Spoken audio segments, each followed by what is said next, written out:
So this week in Are We the Baddies news, Secretary Marco Rubio announced yesterday, today I am imposing sanctions on UN Human Rights Council Special Rapporteur Francesca Albanese for her illegitimate and shameful efforts to prompt the International Criminal Court action against U.S. and Israeli officials, companies, and executives.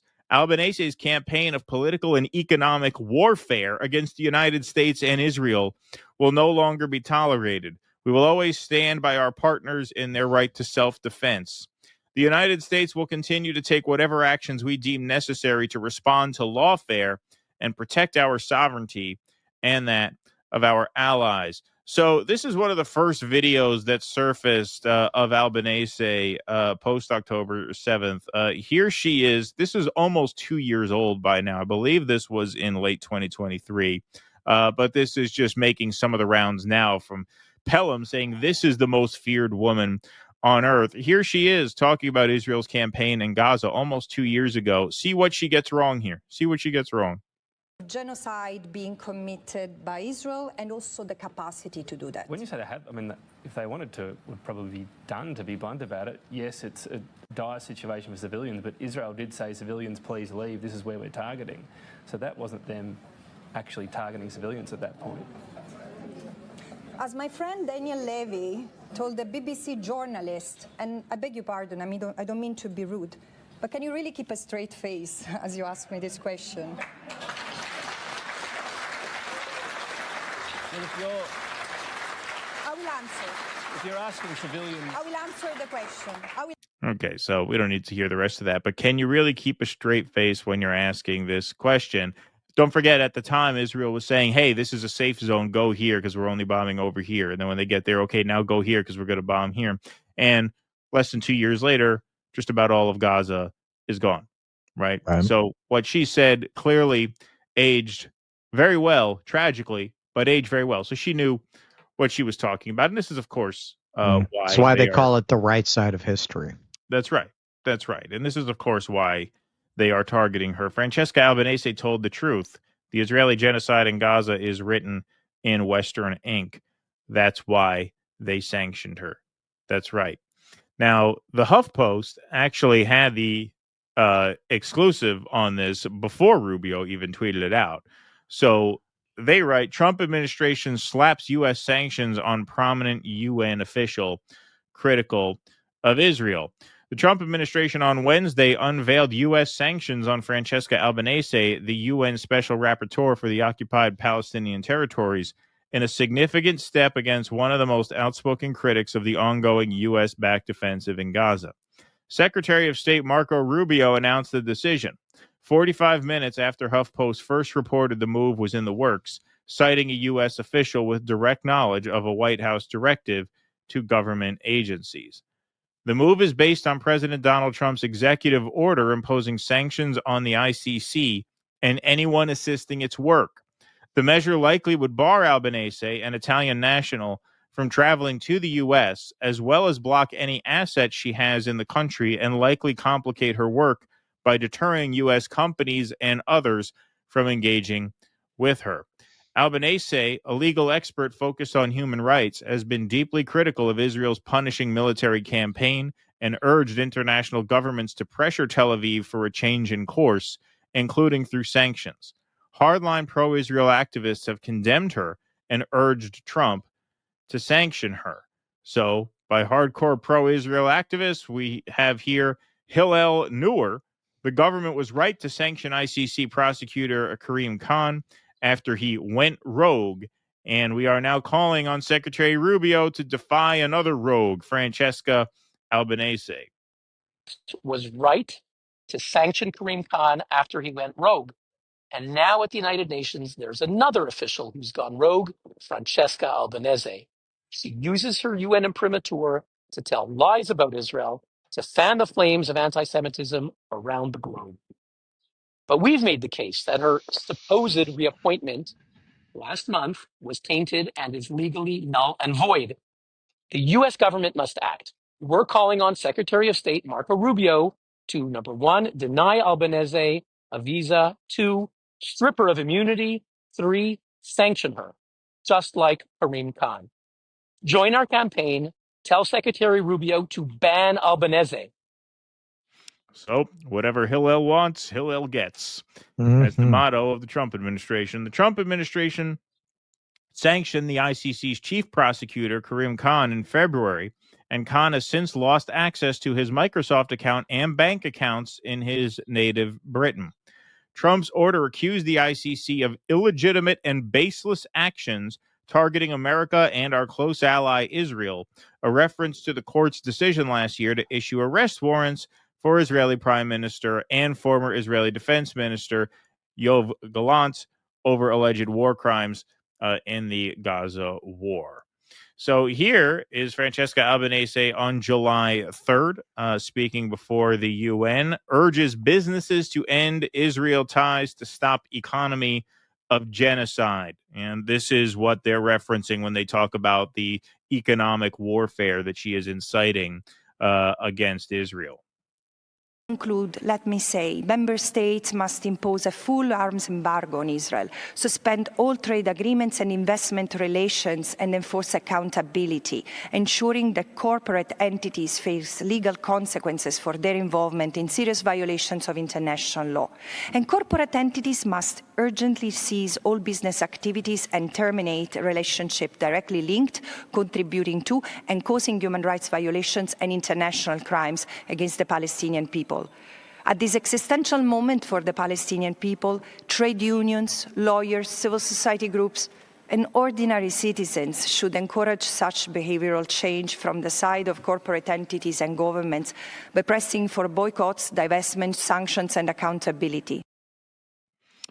So, yeah, that's what does it. And yesterday, she tweets out here, just to be sure, on this day more than ever, I stand firmly and convincingly on the side of justice, as I always have done. I come from a country with a tradition of illustrious legal scholars, talented lawyers, and courageous judges who have defended justice at great cost and often with their own life. I intend to honor that tradition.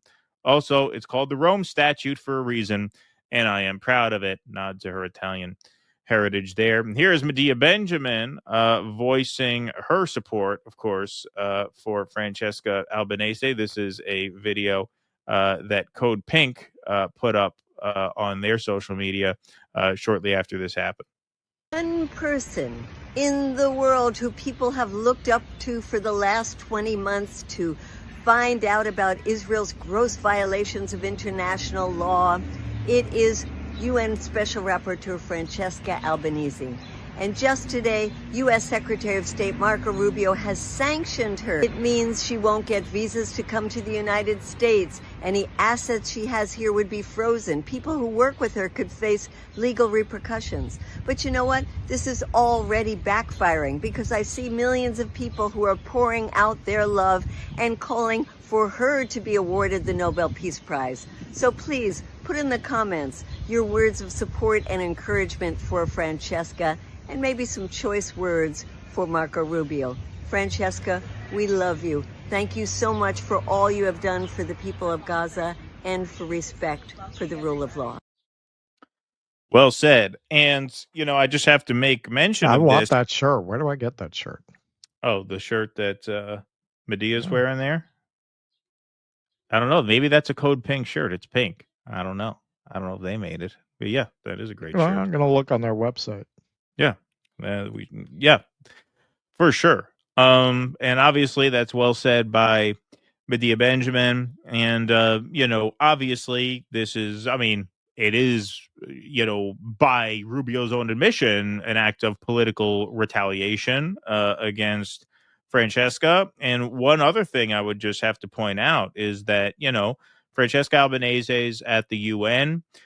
She's there talking about economic boycotts, about organizing economic boycotts against Israel to discourage corporations from doing business with them.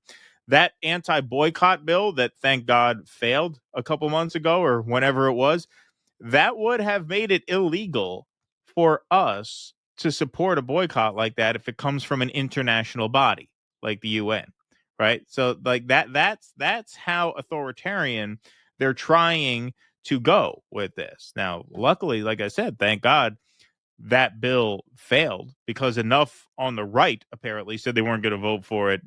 Marjorie Taylor Greene, Thomas Massey, and things like that. But this is an example of the kind of stuff that they are attempting to criminalize here. Now, she's having sanctions. They're going to make her life a lot harder. They're not putting out an arrest warrant for her, but she's probably not going to be able to travel here. She's going to have certain assets frozen. She's going to have certain work relationships. If she's smart, and she seems like she is, she already took all of her assets out of any accounts that could be subject to that kind of sanction. Because they did actually deny the ICC prosecutor, Khan. They denied him access to he got locked out of his email. He got locked out of his bank accounts, right? They made his life hell in all kinds of ways. And now they're going to turn the screws on her much in the same way. And it's nothing she's not used to. We did a segment. You were away. I did this segment with Pasta when he was filling in. She had some event in Germany, like just a speaking engagement. And the German police did everything they could to shut it down. They gave the venue a problem, so they had to switch venues at the last minute. And then the police were swarming at the second venue. They were able to get it off the ground finally.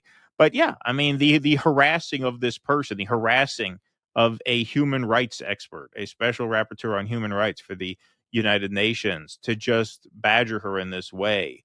It just really truly is mask off. And then the broader implications are the fact that there was an effort in the United States to essentially criminalize support for boycotts organized by international bodies like the UN or the ICC would fall under that same umbrella.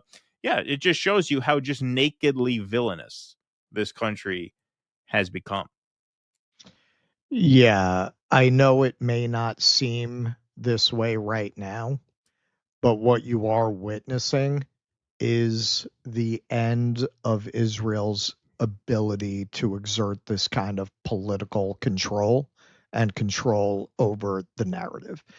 Every place that people get the opportunity to express a choice, whether it's in New York City, the most Zionist place outside of Israel you can find, where they elected a guy or a guy won the primary who explicitly said he would arrest Benjamin Netanyahu and that Israel doesn't have the right to exist as an apartheid state. Or if you're looking at what happened with Bob Villain when they tried to control the narrative and make them verboten, what did it do? Their album shot back up the charts. They weren't actually able to cancel them. You can't cancel people quite like you used to. In the end, when you watch a guy like this saying Francesca Albanese is spreading anti-Semitism, every reasonable person can see what's going on here. Yeah. That they are using anti-Semitism as a shield to cover up a genocide and to cover up any legitimate criticism of the state. And at this point, it's the boy who cried wolf. They have very quickly, since October 7th, used up the entire anti-Semitism Holocaust card. I don't think there are many people who are not rabid Zionists at this point who are buying it. And you could not say that 2 years ago. 2 years ago, I think most people were either just incurious about it and really thought about it, or would have just accepted that formulation that people who criticize Israel are anti-Semites. That was their greatest weapon, and now nobody believes it anymore. Without that belief and without the ability of the media to marshal people to corral them within this very narrow lane of how you talk about Israel, Israel cannot sustain itself. It's not going to be able to continue like this. Please clap.